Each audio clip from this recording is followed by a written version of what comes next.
A famous comedian actor from that time was Todor.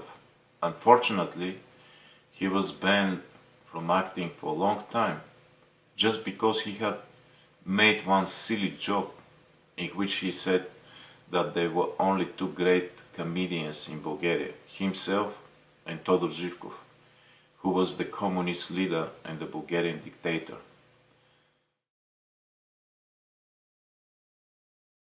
In general, creativity was divided by its aspects through the so-called creative unions. And through that system, through that structure, which was pretty much having hold on all aspects of Bulgarian creativity, the system or those on power had an effective way of controlling and censoring everything that was done.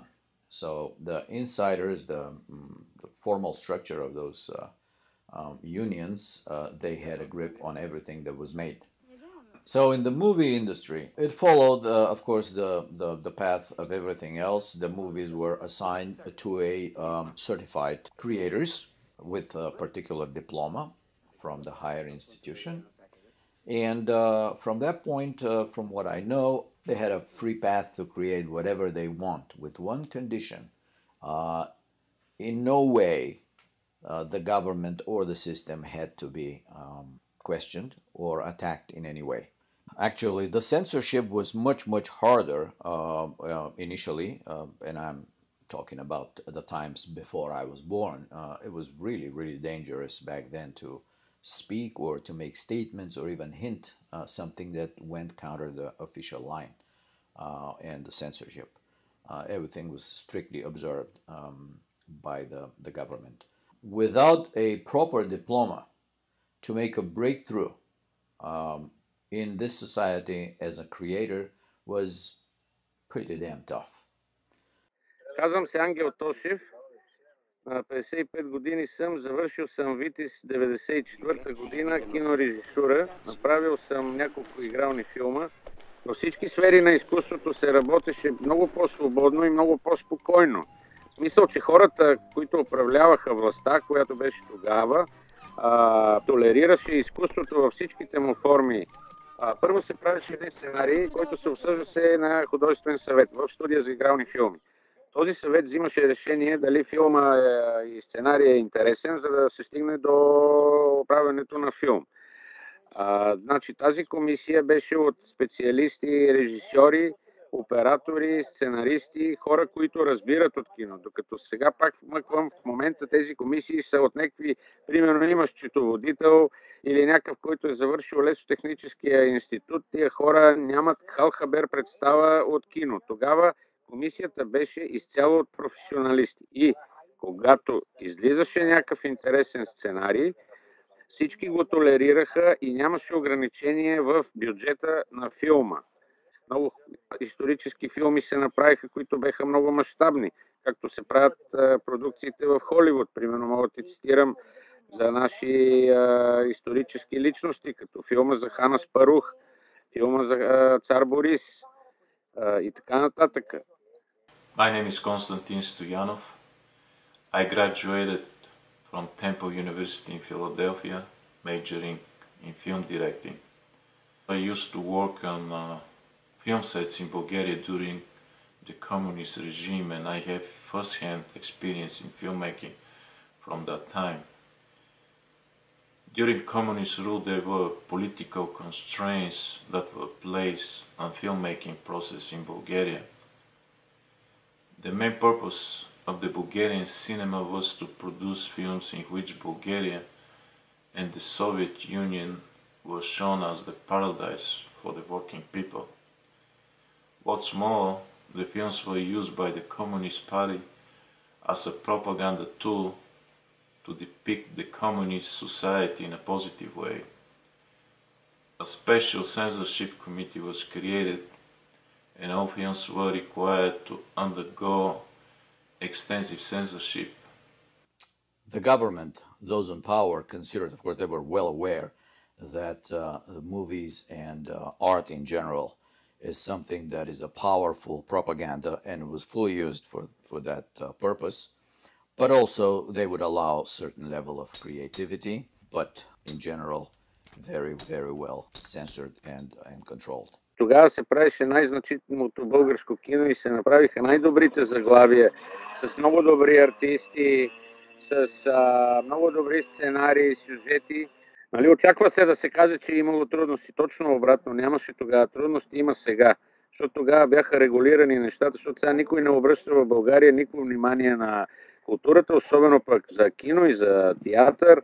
Комунистическото ръководство даваше много средства и възможности за правене на филми. Later on, of course, the movies, like everything else in the creative world in Bulgaria, started to deal with more controversial topics, but still there was this invisible red line that was not supposed to be crossed. In the early years, the safe, quote unquote, topics were epic movies about the Bulgarian uprisal against the Turkish power, so like an example of the movie Under the Yoke, which is actually a movie made after a very, very famous Bulgarian novel by the author Ivan Vazov. Kalin Orelat, for example, deals with one of those heroic acts during the guerrilla fighting prior to the communists assuming power in Bulgaria after the Second World War. Movies like The Black Angels, for example, dealt with of course, twisted in a communist way, a real story when the communist partisans and their underground movement was engaged into terrorist acts against prominent Bulgarian generals that were considered to be anti-communist.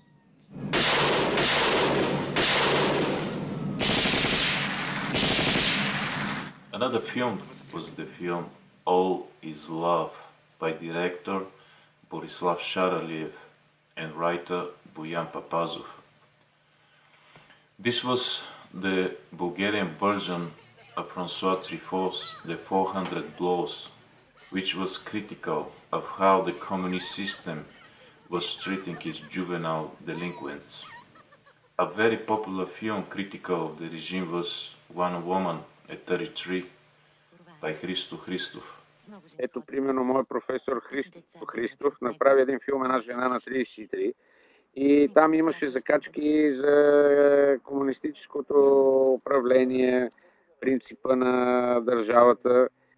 Ако в сюжета и в сценария имаше нещо, което да критикува или да усмива комунистическата действителност, тогава авторите имаха някакъв проблем. Примерно да не му дадат няколко години да прави филм, но филмите се излъчваха и филмите се прокламираха. Нямаше така изцяло спрям филма да е направен и след което този филм да не види бял свят.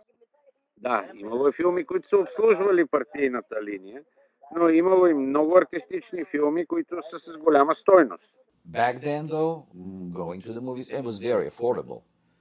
Going to the movie was like 15 stotinki, which was a price of a loaf of bread, something like that. It was really very, very cheap. And the movie theaters were packed.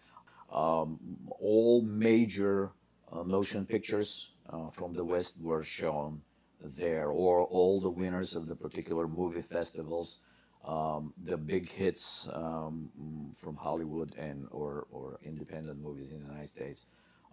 Those major ones were shown, and the public was very well educated on the trivia around those movies, names of the actors and things like that. So movies were a great part of the Bulgarian cultural pastime. Bulgarians were going to the cinema at least once a month, sometimes more often, especially during the summer. People were waiting in long lines to see their favorite movies. At that time we had only 2 TV channels, and films were our primary source of entertainment. They were like the windows to the world because we never were allowed to travel abroad. Other movies that I remember from that time dealing safely with topics which were considered to be creative, yet not really targeting the government directly or indirectly, was movies about children, not necessarily for children, but about children. And two examples are On the Beach with Children and The Hedgehogs Are Born with No Needles. Actually, it was the first movie, and then had like two, I guess, sequels to that. So this was a kind of safe area. But at that time, of course, there was also comedies. They would target those imperfections or ills of the society that were allowed to be targeted. For example, in the movie The Favorite 13 is about a soccer player, but in the movie itself, there's a lot of subtext about what the conditions are. Like, for example, in one of those early movies called Jack of All Trades, if I can loosely translate that, was dealing with the ills, the remnants of the capitalist society prior to the communists assuming the power, that were still resonating in society, like private practice or private taking jobs. So those things were allowed to be targeted. Later on, of course, things shifted slightly, like in the movie of pretty much dealing with the same topic, which is called The Headmaster. It was not really censored by the government, but it was pretty public, and it was like hiring some trade specialist, some trade master to fix your own house and pay him outside of the government payment system, things like that. The filmmakers from that time, who weren't afraid to challenge the system and were risking their careers and freedom, are real inspiration for me. And they ought to be for filmmakers everywhere. They were the moral compass that people were looking up to. A true artist, whether be a musician, a writer, a filmmaker, or a painter, has to find a way so that her voice be heard. After the fall of communism, the government cut the budget for filmmaking drastically. The filmmakers now have to rely on commercial sponsors, and as a result, the quality and creativity suffer a lot. The central movie making facility in Boyana above Sofia was closed for a while, then went through several ownerships. It wasn't a good picture. Overall, I don't think that the Bulgarian movie purely creatively as a talent can match those times under the communism, which was of course a difficult time from a censorship point, but it was very well funded, and it was done by great professionals. Going to the movies was a favorite pastime. This is a place to take your girlfriend, for example, or to set up a date or something like that. Nothing like this anymore. All those buildings, they're turned into all kind of casinos or completely closed up and just decaying, which is sad. Тогава имаше ярки личности, които сценариста, режисьора, оператора ги подбираха и наистина имаше нацелване между сценария и това, което ще бъде изиграно от тези хора. И тъй като сега всичко много се бърза, тогава процесът беше по-бавен и затова резултатите бяха много сериозни. Къде една група хора продължават да правят някакви тъпи и глупави филми, които, пак ти казвам, нямат абсолютно никакво значение. Интересуват ги да вземат пари, а не да направят нещо, което да може да се нарече изкуство. Мога да ти кажа, в ръководството на Филип Димитров, Иван Костов, тези министър-председатели, те абсолютно забравиха и изобщо нищо не ги интересуваше да толерират и да дават финанси за правенето на каквато и да е култура, театър, кино и каквото и да е друго. Изведнъж всичко пропадна в някаква черна дупка и всичко изчезна, както и до ден днешен. Никой не се занимава, нито е бава някой киното и театъра. Затова няма сериозни резултати, затова няма неща, които да са значими. Моята мечта голяма е да се появи един сценарист, защото като няма хора, които могат да пишат, нищо не може да се случи. Искам да се случи някаква много готина, житейска история, която да има стойност за света. Това нещо да се екранизира с едни готини актьори и най-накрая това българско кино да излезе просто с един продукт, който да може света да го види и да има някакъв белег. А хубавите неща са елементарно, просто лесно и ясно да разкажеш нещо, което да има усмивка, да има сълзи, да има значение за света. As Bertolt Brecht said, art is not a mirror to reflect reality, but a hammer with which to shape it. So, peace out, be creative, and always stand up to the tyrants and challenge the system, whether you're living under dictatorship or in democracy.